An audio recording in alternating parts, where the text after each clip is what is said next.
Hello NEET aspirants, I hope आप सभी अच्छे होंगे। Welcome back to my YouTube channel. UP में नीट यूजी काउंसलिंग के लिए ये लास्ट चांस होगा। एंड अगर अभी यूपी में एमबीबीएस और बीडीएस कोर्सेज में एडमिशन लेना चाहते हैं तो this is the last opportunity for 2025-26 academic session. Okay, बात कर लेते हैं यूपी नीट यूजी काउंसलिंग की। स्ट्रे वैकेंसी राउंड की यहाँ पर शेड्यूल रिलीज कर दी गई है एंड साथ में इसके साथ गाइडलाइंस भी इशू करी गई हैं कि कंप्लीट स्ट्रे राउंड वैकेंसी की क्या रूल्स एंड रेगुलेशन होने वाले हैं। तो सभी चीज़ों को इस वीडियो में कंप्लीटली देखेंगे। इस शेड्यूल डिस्कस करने के बाद लास्ट में मैं आपसे गाइडलाइन डिस्कस करूंगा, क्या instructions and rules and regulation है, उसको आप मिस नहीं कर सकते, क्योंकि बहुत सारे ऐसे रूल्स एंड रेगुलेशन है जो आपको ध्यान रखने रहते हैं स्ट्रे वैकेंसी राउंड में पार्टिसिपेट करने से पहले, सो दैट आपको कोई मिस्टेक ना हो एंड आप बैन ना हो काउंसलिंग से। ये बहुत बड़ी एक बात है जो स्टूडेंट्स को नहीं पता रहता, और वहाँ पर वो मिस्टेक हो जाती है तो फिर वो नेक्स्ट ईयर के लिए दिक्कत हो सकती है। ओके, तो इसमें शेड्यूल की बात करेंगे एंड साथ में अगर आपको कोई भी गाइडेंस चाहिए होगा यूपी नीट यूजी काउंसलिंग से रिलेटेड, क्योंकि जब सीट मैट्रिक्स आएगी उसके अकॉर्डिंग आपको चॉइस फिलिंग करनी होती है, उसमें आपको कोई भी सजेशन एंड गाइडेंस चाहिए होगा तो आपको चैनल के अबाउट सेक्शन में भी लिंक मिलेगा, डिस्क्रिप्शन में भी आपको लिंक मिल जाएगा। आप टेलीग्राम चैनल को ज्वाइन कर सकते हैं एंड कॉन्टैक्ट कर सकते हैं मुझसे। I will guide you to the best कि आप अच्छे से एडमिशन एंड काउंसलिंग कंडक्ट कर पाएँ।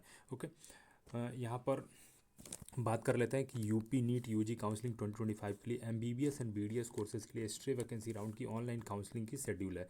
काउंसलिंग कम्प्लीटली ऑनलाइन होती है स्ट्रे वैकेंसी राउंड की। एंड आपको कोई भी मिडिल मैन या कोई भी अगर आपसे कहता है कि आप पैसे दे दो मैं आपको सीट दिलवा दूंगा, एडमिशन करा दूंगा, तो ये आपको नहीं करना है। कम्प्लीटली मेरिट बेस्ड अलॉटमेंट होती है। आपको जो ऑनलाइन प्रोसीजर है एंड ऑफिशियल काउंसलिंग प्रोसीजर है उसके थ्रू ही आपको काउंसलिंग कंडक्ट करनी है। अगर आप मेरिट लिस्ट में आओगे, आपके रैंक पे अलॉट होगी कॉलेज, तो आपको श्योरली सीट मिल जाएगी।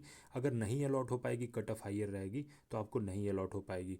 तो ये बात का आप ध्यान रखना। मैं ये इसलिए मेंशन कर रहा हूँ कि मोस्ट ऑफ द टाइम बहुत सारे स्टूडेंट्स ऐसे ट्रैप्ड हो जाते हैं किसी के बातों में, एंड वो ऐसे लास्ट अपॉर्चुनिटी रहती है एडमिशन की, तो वो भी एक प्रेशर और टेंशन में रहते हैं कि शायद मुझे सीट दिलवा देगा कोई। बट ऐसा नहीं होता, कम्प्लीटली मेरिट बेस्ड अलॉटमेंट होती है। सभी पेरेंट्स के लिए भी ये बहुत ही इन्फॉर्मेटिव हो सकता है। अगर आप इस वीडियो को देख रहे हैं तो ये आप बात ज़रूर ध्यान में रखना। मेरिट बेस्ड अलॉटमेंट होती है, जो प्रोसीजर है उसके थ्रू ही आपको काउंसलिंग कंडक्ट करनी है। ओके, चैनल पर पहली बार विजिट कर रहे हैं तो लाइक कर देना, इस वीडियो को शेयर कर सकते हैं, अपन टेलीग्राम चैनल को ज्वाइन कर सकते हैं फॉर रेगुलर अपडेट्स। बात कर लेते हैं, यहाँ पर आप देख सकते हैं 10 नवंबर को टुडे इटसेल्फ ये नोटिस अपलोड हुई है ऑफिशियल वेबसाइट पे। एंड ये हिंदी और इंग्लिश दोनों में है। इंग्लिश वाले पार्ट पे हम देखते हैं कि क्या शेड्यूल है स्ट्रे वैकेंसी राउंड की NEET UG counselling for UP state. Okay, यहाँ पर schedule for stray vacancy round for MBBS and BDS courses दोनों कोर्सेज के लिए हैं। ओके, एंड यहाँ पर date of online registration and uploading of the document, registration कर सकते हैं आप 11 नवंबर से। यहाँ पर रजिस्ट्रेशन स्टार्ट होगा, क्योंकि उससे पहले एमसीसी की अलॉटमेंट यहाँ पर आ जाएगी, उसके बाद से यहाँ पर स्टेट की जो है प्रोसीजर स्टार्ट होगी। तो 11 नवंबर से यहाँ पर रजिस्ट्रेशन स्टार्ट है। इट मीन्स कल से, ट्यूसडे से रजिस्ट्रेशन स्टार्ट है एंड लास्ट डेट है 14 नवंबर। ध्यान रहे 14 नवंबर लास्ट डेट है रजिस्ट्रेशन करने के लिए, and this is the last opportunity अगर यूपी में आप एमबीबीएस एंड बीडीएस कोर्सेज में एडमिशन लेना चाहते हैं। तो 11 से 14 तक आप रजिस्ट्रेशन कर सकते हैं। 3 days has been provided for this. Date of depositing registration and security money, तो आपको यहाँ पर सिक्योरिटी फ़ी भी डिपॉजिट करनी होती है एंड रजिस्ट्रेशन चार्जेस भी आपको पे करने होते हैं। वो भी उसके लिए भी डेट वही है 11 से लेकर 14 तक। टाइम में थोड़ी सी चेंज है, यहाँ पर 2 PM तक आपको टाइम प्रोवाइड करी गई है। ओके, तो यहाँ पर 14 नवंबर रजिस्ट्रेशन करने के लिए, पेमेंट करने के लिए लास्ट डेट है।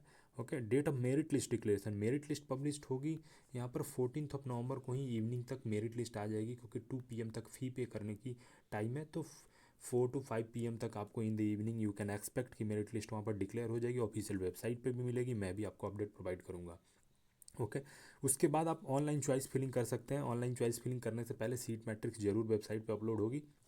चैनल को सब्सक्राइब कर लेना, मैं आपको अपडेट यहाँ पर प्रोवाइड करूँगा, तो आपके लिए इजी हो जाएगा। ओके, यहाँ पर आपको चॉइस फिलिंग आप कर सकते हैं 14 नवंबर के इवनिंग से आप 17 नवंबर तक। ओके, 3 days अगेन यहाँ पर प्रोवाइड किया गया है चॉइस फिलिंग के लिए। 17 November is the choice filling date. And यहाँ पर आप चॉइस फिल करते हो ना, तो लॉक करना इंपॉर्टेंट है। अगर आप लॉक नहीं करते हो चॉइसेस तो आपको अलॉटमेंट नहीं हो पाती है। मिस्टेक कर देते हैं स्टूडेंट, चॉइस फिल करके वहाँ पर छोड़ देते हैं या वेट करते हैं कि बाद में चॉइस फिलिंग करेंगे, ऐसा नहीं करो। अगर आप चॉइस फिलिंग करते हैं, श्योर हैं कि यही कॉलेजेज मुझे फिल करनी थी, आप जब पूरी तरह से श्योर हो जाएं तो एट दैट टाइम लॉक भी आप कर दें। ओके, ध्यान रहे लॉक करने से पहले आप एश्योर्ड हो लें कि आपने जो चॉइसेस फिल करी है वो आपके अकॉर्डिंग ही है, कोई उसमें अरेंजमेंट करना हो तो आप कर लें। लॉक करने के बाद आप कोई भी चेंजेस नहीं कर पाते हैं उसमें, तो ये बात का ध्यान रखें। अलॉटमेंट रिजल्ट यहाँ पर 17 नवंबर को ही डिक्लेयर हो जाएगी, यहाँ पर इवनिंग तक में भी अलॉटमेंट लेटर आपकी आ जाएगी। And date of downloading the allotment letter and admission, तो 18 नवंबर से यहाँ पर 20 नवंबर तक आप एडमिशन प्रोसीजर कंप्लीट कर सकते हैं। जब अलॉटमेंट रिजल्ट डिक्लेयर हो जाती है उसके बाद से आप अलॉटमेंट लेटर डाउनलोड करें, एंड जो भी जोनल सेंटर आपको अलॉटमेंट लेटर में शो हो रहा होगा वहाँ पे जोनल सेंटर लिखा होता है। ध्यान रहे आपको कॉलेज नहीं विजिट करना होता है। यूपी में अलॉटमेंट जब आपकी होती है तो अलॉटमेंट लेटर में जोनल सेंटर का नाम होता है, आपको जोनल सेंटर पे जाना होता है। वो जनरली एक गवर्नमेंट मेडिकल कॉलेज होता है, एंड वहाँ पर आपको जा कर के सारी एडमिशन फॉर्मेलिटीज़ कंप्लीट करनी होती है। फ़ी की डीडी सबमिट करनी होती है, डॉक्यूमेंट वेरिफिकेशन करानी होती है, ओरिजिनल डॉक्यूमेंट सबमिट करना होता है, एंड उसके बाद आप कॉलेज जा कर के हॉस्टल फ़ी एंड मिसलेनियस फ़ी पे करके एडमिशन प्रोसीजर कंप्लीट कर सकते हैं। तो 18 नवंबर से लेकर 20 नवंबर तक आपको 3 डेज प्रोवाइड करी गई है to complete your admission procedure and document verification. Okay, so यहाँ पर हमने कंप्लीट शेड्यूल डिस्कस करी। 20 नवंबर लास्ट डेट है, कोई भी चेंजेस होता है तो वो भी मैं आपको अपडेट प्रोवाइड करूँगा, एंड सब्सिक्वेंट नोटिस भी वेबसाइट पर अपलोड होगी अगर कोई भी इसमें अमेंडमेंट होता है in the schedule. Okay, instruction की अब बात कर लेते हैं कि इंस्ट्रक्शन क्या है स्टे राउंड के लिए खास करके। यहाँ पर आप ऑफिशियल वेबसाइट देख सकते हैं, this is the official website for the counselling and this is official website for DGME. Okay, इन दोनों ऑफिशियल वेबसाइट पे ही आपको कोई भी इन्फॉर्मेशन चेक करनी है, एंड काउंसलिंग के लिए आप इस वेबसाइट पे जा सकते हैं। हेल्पलाइन नंबर ऑफिशियल है, इस पर कॉन्टैक्ट करके आप पूछ सकते हैं अगर आपको कोई भी दिक्कत हो रही होगी या कोई भी आपको अगर जानकारी चाहिए होगी तो this is the official number. Okay, बात कर लेते हैं जनरल गाइडलाइंस की and rules and regulation for stray vacancy round for UP NEET UG counselling. Okay, so यहाँ पर आपको शेड्यूल के साथ साथ जो यहाँ पर अटैच करी गई है general guidelines and instruction for stray vacancy round of UP NEET UG counselling 2025। Okay, general guidelines आपको देखना बहुत ज़रूरी है। इसमें कोई भी अगर ऐसी पॉइंट है जो आपको नहीं समझ में आती तो आप कमेंट्स में मेरे से पूछना, मैं उसको दोबारा से क्लैरिफाई करने की कोशिश करूँगा। ओके, एंड आप वीडियो को लास्ट तक इसको देखना, तभी आपको ये कंप्लीटली समझ में आएगा। शेड्यूल हमने देख लिया, यहाँ पर बात करते हैं जनरल गाइडलाइंस क्या है। तो फर्स्ट यहाँ पर जो पॉइंट है कि स्ट्रे वैकेंसी राउंड में वही स्टूडेंट्स एलिजिबल होंगे जिनको यूपी नीट यूजी काउंसलिंग में किसी भी राउंड में सीट अलॉट नहीं हुई है। सपोज आपने फर्स्ट राउंड में ही रजिस्टर किया था, अभी तक आपको सीट नहीं अलॉट हुई है, तो ही आप एलिजिबल हैं। अगर कहीं भी आपको किसी भी राउंड में सीट एलिजिबल हुई थी तो आप नहीं हैं eligible to participate in stray vacancy round. पहला पॉइंट ये यहाँ पर क्लियरली लिखा हुआ है।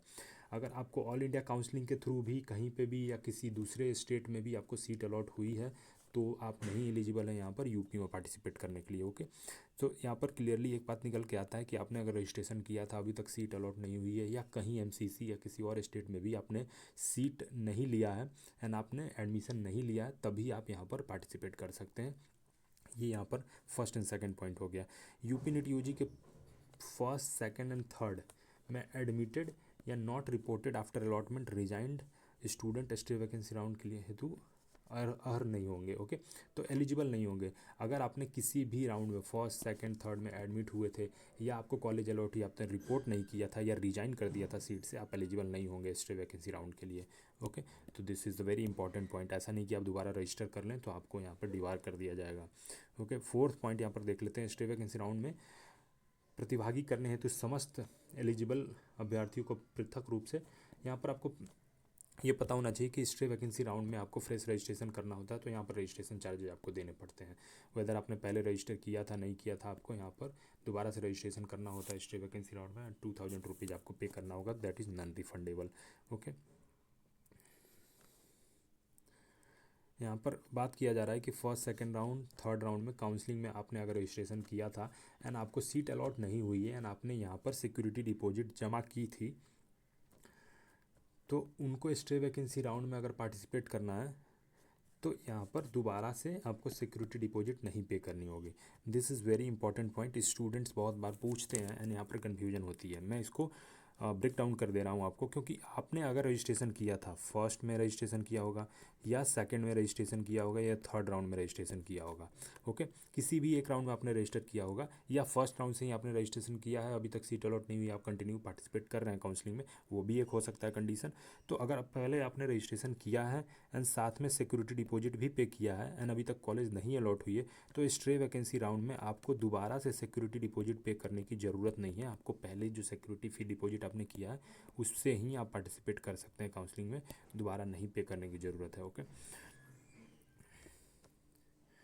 यहाँ पर 6 पॉइंट है। दो स्टूडेंट जिन्होंने पहले के काउंसलिंग राउंड में पार्टिसिपेट नहीं किया है, प्रथम बार स्टे वैकेंसी राउंड की काउंसलिंग में पार्टिसिपेट कर रहे हैं, उन्हें नियमानुसार धरोहर राशि जमा करना अनिवार्य होगा। तो यहाँ पर क्लियर है, अगर आप सिर्फ स्टे वैकेंसी राउंड में ही अभी रजिस्ट्रेशन कर रहे हैं तो आपको यहाँ पर सिक्योरिटी डिपॉजिट पे करना होगा। आगे हम देखेंगे सिक्योरिटी डिपॉजिट कितनी है। ओके, 7th पॉइंट की बात कर लेते हैं। यहाँ पर यूपी नीट यूजी 2025 के फर्स्ट सेकंड थर्ड काउंसलिंग में बीडीएस की अगर अपने कोर्स में एडमिशन लिया है तो स्टे वैकेंसी राउंड की एमबीबीएस पाठ्यक्रम की चॉइस फिलिंग हेतु यहाँ पर आप एलिजिबल होंगे। अगर आपने बीडीएस में एडमिशन लिया है, चाहते हैं एमबीबीएस की काउंसलिंग करना, तो आप यहाँ पर पार्टिसिपेट कर सकते हैं। वैसे स्टूडेंट्स को यहाँ पर सिक्योरिटी डिपॉजिट पे करना होगा ऑनलाइन माध्यम से, ये यहाँ पर लिखा हुआ है। ओके, अब यहाँ पर बात कर लेते हैं कि सिक्योरिटी डिपॉजिट कितनी पे करनी है। यहाँ पर 8 नंबर पॉइंट में डिफरेंट रो में यहाँ पर सेपरेटली प्रोवाइड किया गया है, इसको आप क्लियरली देख लेना। बात करते हैं government medical college and dental college में अगर आप पार्टिसिपेट करना चाहते हैं, काउंसलिंग के लिए एडमिशन लेना चाहते हैं, तो आपको 30,000 रुपीज़ यहाँ पर सिक्योरिटी डिपॉजिट देना पड़ेगा। ध्यान रहे, ये पॉइंट बहुत इंपॉर्टेंट है, आपको कन्फ्यूजन होता है हमेशा, तो यहाँ पर ये क्लियर हो जाएगा। Government medical college, government dental college के लिए पार्टिसिपेट करना चाहते हैं काउंसलिंग में, तो 30,000 rupees is the security deposit. अगर प्राइवेट मेडिकल कॉलेज में आप पार्टिसिपेट करना चाहते हैं, एडमिशन लेना चाहते हैं, तो 2 lakh rupees is the security deposit. And सिर्फ प्राइवेट डेंटल कॉलेज में पार्टिसिपेट करना चाहते हैं, मीन्स प्राइवेट डेंटल कॉलेज के लिए काउंसिल करना चाहते हैं, तो यहाँ पर आपको 1 लाख रुपीज़ सिक्योरिटी डिपॉजिट देना पड़ेगा। सो प्राइवेट मेडिकल कॉलेज के लिए for MBBS course 2 lakh rupees and private dental college के लिए 1 lakh rupees is the security deposit. And government colleges के लिए तो 30,000 वो आपको सिक्योरिटी डिपॉजिट यहाँ पर रखा गया है। ओके, यहाँ पर बात कर लेते हैं। अब यहाँ पर जैसे यहाँ पर 2 और 3 दोनों को ऐड कर दिया जाए। अगर आप चाहते हैं कि private medical college MBBS courses के लिए पार्टिसिपेट करें एंड प्राइवेट डेंटल कोर्सेज़ के लिए पार्टिसिपेट करें, तो आपको सिर्फ 2 लाख रुपीज़ देनी पड़ेगी, द हायर अमाउंट। अगर 2 लाख रुपीज़ आप देते हैं तो यहाँ पर दोनों में पार्टिसिपेट कर सकते हैं। वो ऑप्शन जब आता है काउंसलिंग के लिए, उसमें आपको चूज करना होता है। ओके, एंड ऐसे स्टूडेंट जो यहाँ पर गवर्नमेंट कॉलेजेस के लिए एंड यहाँ पर डेंटल कॉलेजेस के लिए पार्टिसिपेट करना चाहते हैं, तो उनके लिए 1 लाख रुपीज़ यहाँ पर पे करनी होगी। तो आप गवर्नमेंट कॉलेज एंड प्राइवेट दोनों की काउंसलिंग करना चाहते हैं तो 2 लाख रुपीज़ देना पड़ेगा for MBBS course. And government dental college and private dental college and government dental college के लिए पार्टिसिपेट करना चाहते हैं तो 1 लाख रुपीज़ आपको देना पड़ेगा। तो आप दोनों में पार्टिसिपेट कर सकते हैं। ओके, यहाँ पर ये जो 11th नंबर पॉइंट है, ये एक कंसर्न है, क्योंकि बार बार काउंसलिंग बॉडीज से भी स्टूडेंट्स पूछते हैं जब रिफ़ंड के टाइम पे उनको दिक्कत होती है। तो यहाँ पर एक क्लियरली लिखा हुआ है कि अगर आप सिक्योरिटी डिपॉजिट जो पे कर रहे हैं वो कोशिश करें कि आप खुद के अकाउंट से पे करें, अपने डेबिट कार्ड, क्रेडिट कार्ड या नेट बैंकिंग से, सो दैट जब वो रिफ़ंड हो तो आपके ही अकाउंट में टाइमली रिफ़ंड हो जाए, कोई इशू ना हो। और ध्यान रखें कि बैंक अकाउंट आप एक्टिव रखें वो बाद में भी, सो दैट रिफ़ंड जब आनी हो सिक्योरिटी डिपॉजिट की तो दिक्कत ना हो। साथ में अगर आप कहीं और से पेमेंट कराते हैं तो वो आपकी रिस्पॉन्सिबिलिटी होती है कि रिफ़ंड आए तो आप उनसे रिफ़ंड ले लें जहाँ से भी आपने पेमेंट की थी। ओके, ऑफिशियल वेबसाइट ये है, आपको यहीं से काउंसलिंग करनी है and you have to visit this website कोई भी ऑफिशियल अपडेट के लिए। ओके, यहाँ पर बात कर लेते हैं कि डॉक्यूमेंट की ऑनलाइन सत्यापन हेतु अभ्यर्थी द्वारा निम्नलिखित अभिलेख इतना इस वेबसाइट पर अपलोड किए जाएंगे। तो यहाँ मैं आपको एक इन्फॉर्मेशन दे दूं कि जैसे कि स्टूडेंट जिन्होंने ऑलरेडी रजिस्टर किया होगा उनके लिए तो ये पॉइंट नहीं है, क्योंकि उनकी डॉक्यूमेंट ऑलरेडी वेरीफाइड होगी। बट फर्स्ट टाइम जो स्टे वैकेंसी राउंड में रजिस्टर कर रहे हैं, आपको जो एकेडमिक डॉक्यूमेंट है, 10th 12th की जो डॉक्यूमेंट है, नीट स्कोर कार्ड है, इनको कंबाइंड एक PDF बना करके आपको अपलोड करनी होती है, या सेपरेटली भी वहाँ पर ऑप्शन रहता है। आप सभी डॉक्यूमेंट को सॉफ्ट कॉपी अपलोड करें रजिस्ट्रेशन के टाइम पे ही, वो ऑनलाइन ही वेरीफाई होकर के वहाँ स्टेटस वेरीफाइड लिखता है, उसके बाद ही आप आगे प्रोसीड कर सकते हैं। ये प्रोसीजर है यूपी नीट काउंसलिंग में। तो वहाँ पर आप ये 10th की जो मार्कशीट है या सर्टिफिकेट, आपको 12th की जो भी सर्टिफिकेट है, कैटेगरी सर्टिफिकेट इफ़ एप्लीकेबल अगर है तो, अदर स्टेट के स्टूडेंट्स होंगे तो उनके लिए कैटेगरी सर्टिफिकेट नहीं एप्लीकेबल है, क्योंकि आपको डोमिसाइल नहीं मिलती if you are participating in UP and you belong to the other state. यहाँ पर डोमिसाइल सर्टिफिकेट की बात करी गई है, वही रेसिडेंस सर्टिफिकेट अगर आप पे एप्लीकेबल है, आप यूपी के ही स्टूडेंट हो तब तो आपको ये सर्टिफिकेट अपलोड करना होगा। तो जैसे आप रजिस्ट्रेशन करते हैं ना, उसके बाद डॉक्यूमेंट अपलोड करने की ऑप्शन आती है। डॉक्यूमेंट आप जरूर अपलोड कर दें, एंड इसीलिए मैं स्टूडेंट्स को एडवाइस करता हूँ कि आप पहले रजिस्ट्रेशन करें, सो दैट आपको वेट करना पड़ता है। डॉक्यूमेंट आप अपलोड करते हो तो it takes like 10 to 12 hours और maybe day after the registration वो वहाँ पर वेरीफाई होती है आपकी डॉक्यूमेंट, एंड तभी वहाँ पर वेरीफाइड स्टेटस शो होता है। तो इसलिए पहले रजिस्ट्रेशन आप करेंगे सो दैट फर्दर प्रोसीजर आप कंप्लीट कर पाएँ। ओके, कोई भी आपको रिजर्वेशन एप्लीकेबल होगा तो अकॉर्डिंगली जो रूल्स एंड रेगुलेशन है उसके अकॉर्डिंग यहाँ पर एप्लीकेबल होंगे। बात कर लेते हैं 15 नंबर पॉइंट की। तो उत्तर प्रदेश के अन्य पिछड़ा वर्ग हैं आर्थिक रूप से कमजोर EWS एंड EBC के जो भी स्टूडेंट हैं उनके लिए अगर रिजर्वेशन सर्टिफिकेट जो होगा वो 1 अप्रैल 2025 के बाद बना होना चाहिए, वहीं एप्लीकेबल होगा, यहाँ पर मेंशन्ड है। ओके, नेक्स्ट यहाँ पर जो सभी रूल्स एंड रेगुलेशन है वो कॉमन है रिजर्वेशन से रिलेटेड, आप देख लेना। अगर आप एप्लीकेबल है तो आपको रेसिडेंस सर्टिफिकेट, फिर कास्ट सर्टिफिकेट या OBC NCL डोमिसाइल सर्टिफिकेट, ये सभी आपको बनवा के रखना पड़ेगा, आपके पास होना चाहिए। वो आपसे डिमांड किया जाएगा at that time of verification also, and upload भी करनी होगी जहाँ पर भी नेसेसरी होगा। यहाँ पर 19th number point is the most important point of this complete rules and regulation. जो भी इंस्ट्रक्शन है गाइडलाइन की, ये सबसे इंपॉर्टेंट पॉइंट है, एंड इसको आप मैं डबल स्टार मार्क कर देता हूँ।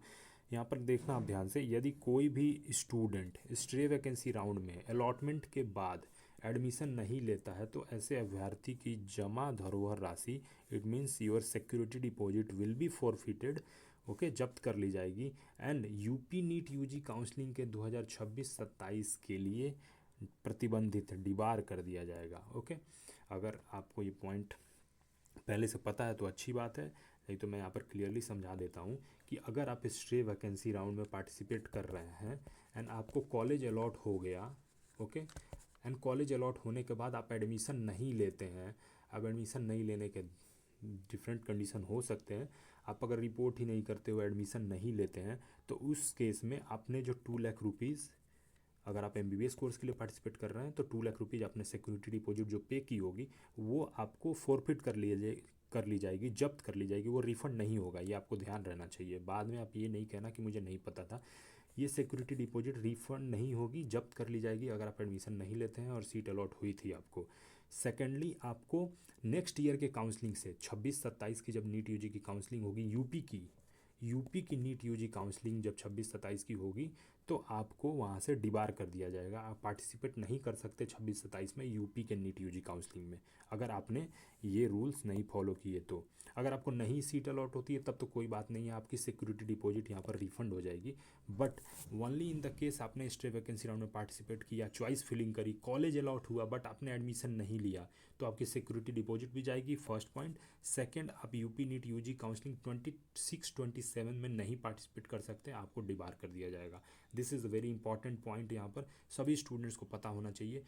तो आपको मैं यहाँ पर वेल इन एडवांस एडवाइस दे देता हूँ कि चॉइस फिलिंग वैसे ही कॉलेज के लिए करना जो आपको अगर अलॉट हो जाए तो आप उसमें एडमिशन ले सको। ओके, ऐसे बेवजह कॉलेज नहीं भर देना कि ट्राई कर लेता हूँ, इसमें भी अलॉट हो जाए उसमें भी अलॉट हो जाए तब मैं देखूंगा। स्टूडेंट यही गलती करते हैं, इसी की वजह से यहाँ पर ये फंस जाते हैं और प्रॉब्लम होती है। तो इस बात का आप ध्यान रखना, वहीं कॉलेज फिल करो जिसमें आपको अलॉट हो जाए तो आप सेटिस्फाइड रहो कि हाँ मुझे मिल गया कॉलेज, मैं इसमें एडमिशन ले लूँगा। Okay, so this is the complete information of a stray round counselling schedule and the general guidelines issued by the UP NEET UG counselling body. Okay, यहाँ पर आपको ऑफिशियल वेबसाइट ये दिख रहा है, DGMA की ऑफिशियल वेबसाइट यहाँ पर ये दिख रहा है, and this is the official notice. Thank you so much for watching.